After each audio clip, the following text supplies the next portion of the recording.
Bangladesh private medical college association আজ দুপুরে রাজধানীর সিডাপ মিলনায়তনে বেসরকারি স্বাস্থ্য শিক্ষার মান উন্নয়ন এবং ভর্তি প্রক্রিয়ায় চলমান শিক্ষার্থী সংকটের চ্যালেঞ্জ মোকাবেলা শীর্ষক এক আলোচনা সভা অনুষ্ঠিত হয়। বেসরকারি মেডিকেল কলেজে কীভাবে কোয়ালিটি ইমপ্রুভ করা যায় এবং আমাদের যে ছাত্রছাত্রী বা ভর্তি যে সংকট তৈরি হয়েছে সেই সংকট থেকে কীভাবে উত্তোলন করা যায় এর উপরে আমরা আজকে এই আলোচনা সভার আয়োজন করেছি। বিশ্বব্যাংকের ওয়েস্ট আফ্রিকার আপনার শিক্ষা যে উইং বা ডিভিশন সেটার প্রধান তিনি বাংলাদেশে এসেছেন ছুটিতে। তিনি এখানেই বিশ্বব্যাংকের হেড অফ এডুকেশন হিসাবে কাজ করেছেন। বিশ্ব স্বাস্থ্য সংস্থার হিসেবে বাংলাদেশের প্রতি 10,000 মানুষের জন্য মাত্র 7.26 জন ডাক্তার আছে, যা দক্ষিণ এশিয়ার নিচের দিক থেকে দ্বিতীয়। এই স্বল্প সংখ্যক ডাক্তার তৈরিতে আমাদের অর্থাৎ বেসরকারি খাতের বড় অবদান রয়েছে। এই স্বল্প সংখ্যক ডাক্তার তৈরিতে আমাদের অর্থাৎ বেসরকারি খাতের বড় অবদান রয়েছে। এই জন্য জাতির জনক বঙ্গবন্ধু শেখ মুজিবুর রহমানের সুযোগ্য কন্যা মাননীয় প্রধানমন্ত্রী জননেত্রী শেখ হাসিনাকে ধন্যবাদ জানাই। তিনি মানুষের কাছে চিকিৎসা সেবা পৌঁছানোর জন্য সরকারি বেসরকারি নতুন নতুন মেডিকেল কলেজ এবং হাসপাতালের অনুমোদন দিয়েছে।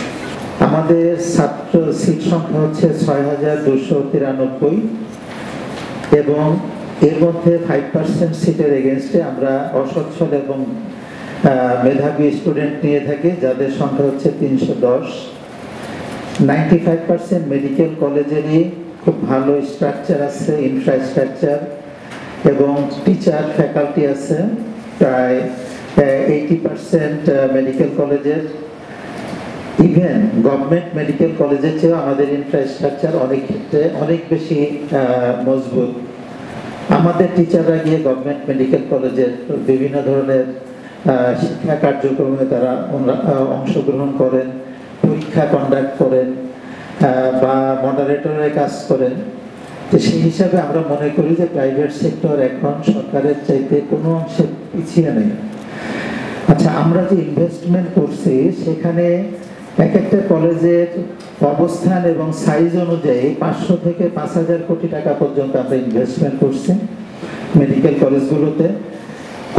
কোনো ক্যাম্পাস হয়তো বা 2 বিঘা বা 3 বিঘা জায়গার উপরে সিটিতে, আবার বাইরে 100 বিঘা বা 150 বিঘা জায়গার উপরে একটা মেডিকেল ক্যাম্পাস আছে। চিন্তা করলে অনেক ভালো হবে।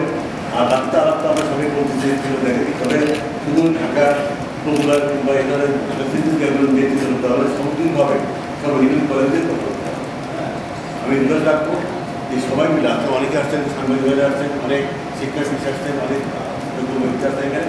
তাদের সাজেশন থেকে আশা করি আসল সমস্যার সমাধানের পক্ষে বেরিয়ে আসবেন। এইভাবে ব্যক্ত করবো যে প্রবলেম তুলে ধরা বড় কথা, সমাধানটা সবচেয়ে বড় কথা। আমরা সেই সমাধান করবেন যে আপনার ব্যক্ত করে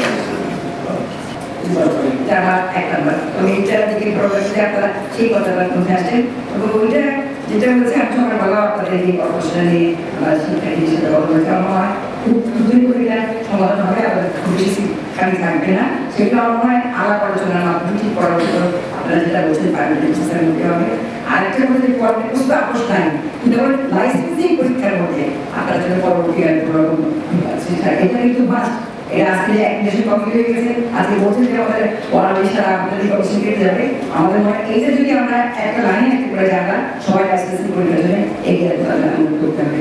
আর কিন্তু কম্পিউটার বেস ডাক্তার তৈরি করবে। আজকে একটা বলছি যে আমাদের যে এই নাই শুধু বেসিক সাবজেক্ট সঙ্গে এই ধরনের ফরেন্সিক টিচার পাওয়া যাবে না। কমিউনিটি বেস যারা তারা নিশ্চয়ই বলতে পারবে যে বেসরকারি সরকারি সব জায়গায় করবো। যদি আমাদের যদি ওই বেস ডাক্তার আমরা শুধুমাত্র আমি সবাই মিলে আমরা শুধু গাড়ি করবো বা সবাই মিলে মেডিসিন করবো। পৃথিবীর বড় বড় ভালো ভালো হাসপাতাল প্রায় আমি বছরের ভুল দিচ্ছি, সেখানে সব ভালো ভালো হাসপাতাল প্রায়। আর আমাদের দেশের বড় লোকরা যান সিঙ্গাপুরের সেন্টার প্রাইভেট ব্যাংককে যান রোমে প্রাইভেট। আমি গত পরশু ফিরেছি চেন্নাই থেকে, সেখানে গেলাম প্রাইভেট, এবং তাদের গুণগত মান নিয়ে অনেকের প্রশংসা আছে। যদিও প্রতিদিন চেন্নাই থেকে একজন বাংলাদেশি লাশ আছে, ওইটা কেউ বলে না। হ্যাঁ, গুরুতর অসুখে যায় তারপরে আসে। কিন্তু আমাদের দেশে আমি মাননীয় মন্ত্রীকেও বলেছি এবং প্রতিমন্ত্রীকে বলছি, যা ভালো মন্দ সব দেশে আছে, আমাদের দেশে যখন কোনো কর্মচারী মন্ত্রী প্রতিমন্ত্রী এরা কোনো হাসপাতাল দেখতে যান, তখন হঠাৎ করে লোকজন নিয়ে যান, একটা মিডিয়া প্লিজ। তারপরে হয় কি, আমাদের হাসপাতাল ডাক্তার এইসব নিয়ে একটা নেতিবাচক মনোভাব আছে। আমার সৌভাগ্য যে আমি 38 বছর বিদেশে ছিলাম, কিন্তু তখন হাসপাতাল যেতে হয়।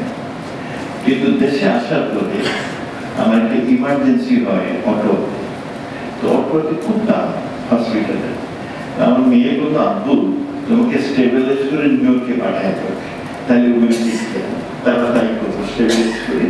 সেটা একটা আপনার কিডনি স্টোন, সেখানে new jersey university management university আমাকে নিয়ে যে হাসপাতালে নিয়ে গেল, সেখানে যিনি অপারেশন করলেন তিনার বাড়ি শ্রীমঙ্গল, বাংলাদেশ।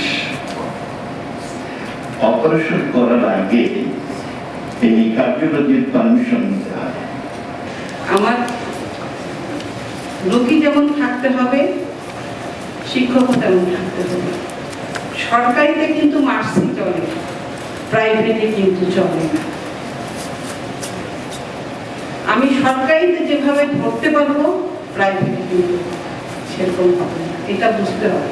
প্রাইভেটে ধরাটা মানুষ টাকা দিয়ে করে, তো ভর্তি পরীক্ষা থেকে শুরু করে লেখাপড়া, থাকা, খাওয়া, অনেক টাকা। তো এই জন্য কিন্তু মানুষ চায় যে সেটা যেন একদম পারফেক্ট। অনেকে বলে যে ওর উদাহরণ দেয় সরকারি হাসপাতাল বা প্রমুখ সরকারি মেডিকেল কলেজ, তো এই অবস্থা। তো সরকারি থেকেও মানুষ বেসরকারিতে দেখে কেন? মানে তারা কিন্তু টাকা দিয়ে জ্ঞান অর্জন করতে আসে, সেই কোয়ালিটিটা কেমন এটা কিন্তু মানুষ